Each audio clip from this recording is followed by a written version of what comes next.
아마 내가복음의 뜻은 해석에 관한 이야기겠죠. 성경의 해석이 다양성이 있기 때문에 내가복음이 잘못되었다라고만 말하고 싶지는 않습니다. 그러나 주의할 점이 분명히 있죠. 그런 해석이 우리 신앙에 굉장히 위협이 되는 경우들도 우리가 많이 보게 됩니다. 내가복음의 가장 큰 특징은 주인공이 잘못된 거예요.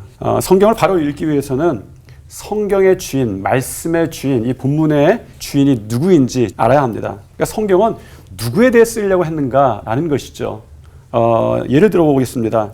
우리가 잘 아는 모세가 하나님을 만나는 장면이 출애굽기 3장에 나옵니다. 며칠 동안 풀을 따라 양을 먹이다가 호렙산에 이르게 되죠. 그때 하나님께서 떨기나무 가운데에 불 가운데에 나타나세요. 모세가 그 광경에 신기하여서 가서 이제 보려고 하니까 하나님께서 말씀하시죠.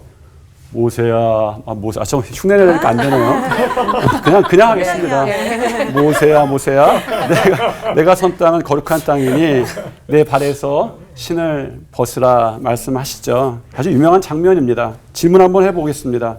하나님께서 왜 모세에게 그 발에서 신을 벗으라고 하셨을까? 우선 성경이 이야기하는 직접적인 것은 그 땅이 거룩한 땅이니 내 발에서 내 신을 벗으라 말씀하시죠. 그러면 이렇게 질문을 좀 바꿔볼게요. 그럼 하나님은 거룩한 땅에서 왜 신을 벗으라고 하셨을까라는 것입니다. 이때부터 우리의 해석이 시작되죠.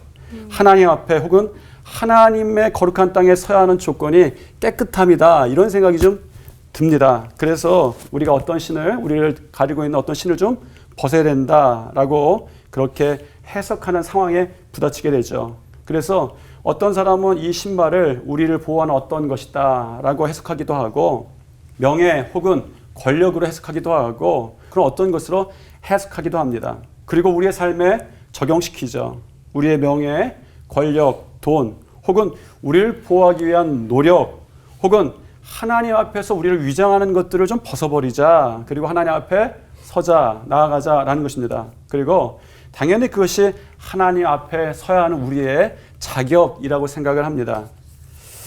좋습니다. 그런데 근본적인 문제가 하나 있어요. 만약 모세가 그 발에서 신을 벗는다면 하나님의 거룩한 땅에 설 만큼 그 발이 깨끗하다는 거예요.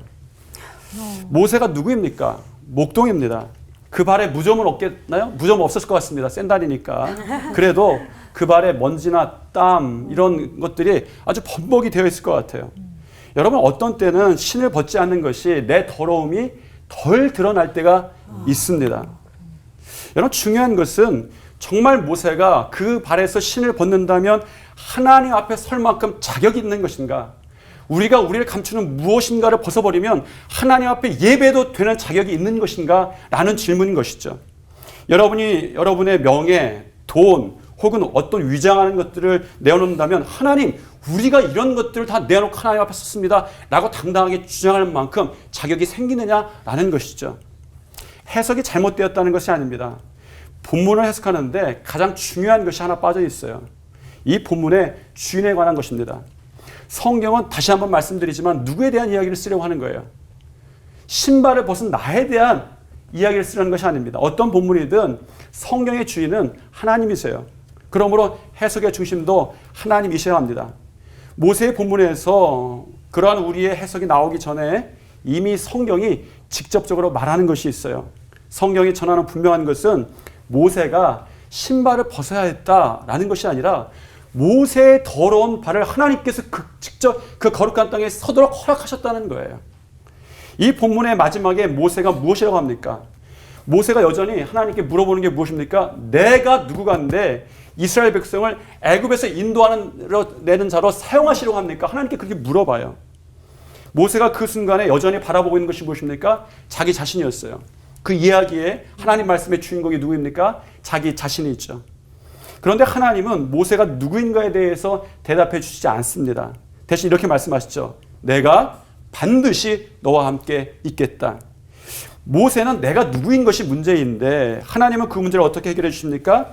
내가 너와 함께 하겠다.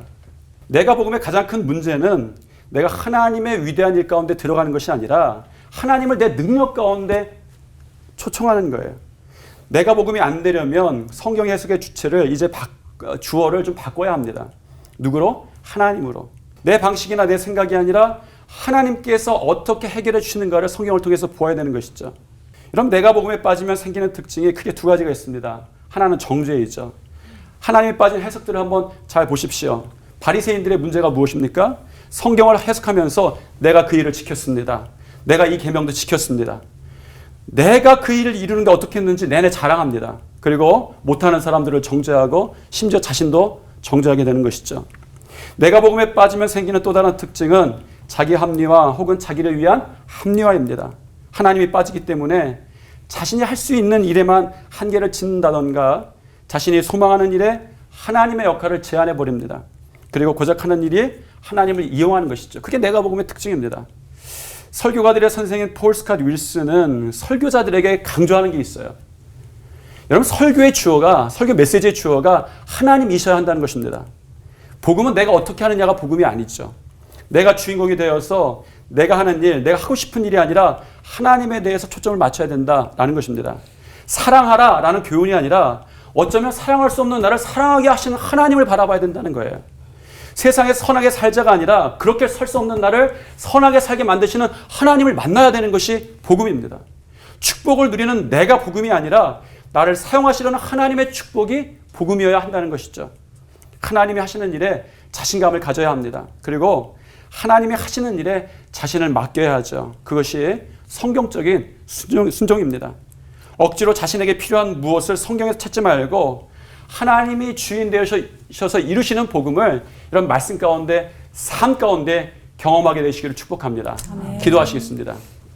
하나님, 우리에게는 내가 너무나도 많습니다. 말씀 속에서 하나님을 발견하고 그 말씀의 주인도 하나님이시고 내 삶의 주인도 하나님이시고 그 말씀의 주인도 하나님이 되어주셔서 그 말씀에 순종하게 하시옵소서. 아멘. 예수님 이름으로 기도드렸습니다. 아멘. 아멘. 요즘에 성도들이 헷갈리는 이유 중 하나가요, 그 목사님들마다 해석이 다를 때가 있다는 거예요. 왜냐면 가뜩이나 너튜브 같은 데서 설교를 들을 때가 많잖아요. 네, 그렇죠. 통로가 많아져서 내 식대로 해석하고 믿게 하는 이런 내가복음이 꽤 많이 떠들고 있습니다. 그래서 우리 전차희 목사님, 어떻게 잘 걸러서 분별해서 잘 들을 수 있는지 좀 팁 좀 알려주시면 감사할 것 같습니다. 그 해석의 문제는 참 초대교회 때부터 문제였어요. 그러니까 중세 시대에 쿠아드리가라고 있었어요. 뭐냐면 성경 하나 본문을 보면 꼭 네 가지로 해석해야 돼요. 예를 들면 문자적으로 한번 해석하고 알레고리컬하게 해석해야 되고 신비적으로 해석해야 되고 뭐 이런 식으로 꼭 했습니다. 근데 이게 종교개혁을 하면서 루터나 칼빈이 그게 너무 이상한 거예요. 꼭 그렇게 해석을 해야 되니까.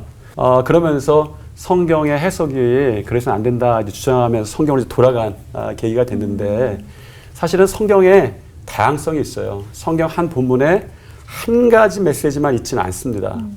그게 대표적인 것이 사복음서예요. 우리가 얼핏 생각하면 예수님의 일생이 네 개가 아니니까 하나니까 복음서가 하나만 있으면 되잖아요.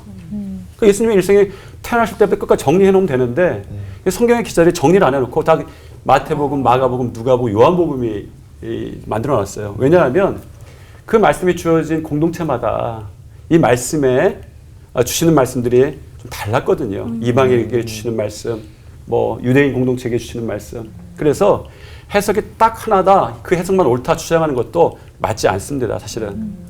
그럼에도 불구하고 우리가 좀 주의해야 되는데, 말씀하신 것처럼 설교가 범람해요. 그 문제는 뭐냐면 이 목사님 이렇게 설교했는데 다른 목사님은 다르게 설교하는 거예요. 아주 은혜스러운데 한 목사님은 선한 사마리아의 여인을 방송에서 이런 표현 써도 되는지 모르겠지만 나쁜 년이라고 하셨어요. 한 분은 왜 이 여인을 그렇게 생각하느냐, 이 여인은 선한 여인이었다 이렇게 하는데 제가 귀가 얇아서 그런지 네. 이쪽 얘기 들을 때는 그게 맞는 것 같고 또 이쪽 얘기 들을 때는 그게 맞는 것 같아요. 근데 네. 문제는 들을 때 우리한테 다 은혜가 되는 게 아니라 그 순간에 뭐가 맞지 이렇게 되는 거예요. 맞아요. 근데 저는 이렇게 말씀드리고 싶어요. 이제 목사님, 지금 아마 제가 목사님들한테 점수 딸 것 같은데 여러분이 다니는 목사님 말씀에 좀 귀를 기울여라. 저는 그렇게 하고 싶어요. 왜냐하면 여러분이 다니시고 있는 교회에 여러 가지 고민과 또 여러 가지 생각 끝에 그 교회를 정하셨을 거예요. 아, 이분 이 교회에서 또한 이 교회는 그 목사님을 통해서 내가 말씀을 받아야지. 왜냐하면 우리 말세의 중요한 그 덕목 가운데 하나가 분별이거든요. 그런데 이 분별을 하는데 이런 거예요. 늑대 100마리를, 그러니까 거짓 선지자 100명을 분별하기가 그게 가능하지가 않죠. 어떻게 다 그걸 다 분별할 수 있겠어요. 보이스피싱해도 성노놀인데. 그런데 그 100명의 거짓 선지자를 분별하는 아주 좋은 방법이 있어요. 좋은 목자 한 사람만 따라가면 돼요. 사실 그게 예수님이시지만 이 땅에서 우리 정말 여러분들이 선택한 좋은 목자라고 한다면 그분을 따라가는 것도 참 좋겠다. 이거는 사실은 성도들에게 하는 말씀이고 이 목회자들한테는 그런 목회자가 되기 위해서 그분들이 기도하시고 말씀 보시고 또 성경 공부하시고 해석하시는 게 있겠죠. 저는 그래서 여러분들이 적어도 교회를 선택을 하셨다면 선택하신 이유가 있겠죠. 그리고 그걸 잘 그 목사님의 말씀을 따라서 그 해석, 그 공동체에 맞게 해석해서 주시는 말씀이기 때문에 한번 잘 들을 필요도 있겠다. 이런 생각을 하면서 네. 전국에 있는 목회자들에게 제가 어떤 출마하는 건 아니지만 한번 제가 호감도가 좀 네. 높아졌을 것 같습니다. 네.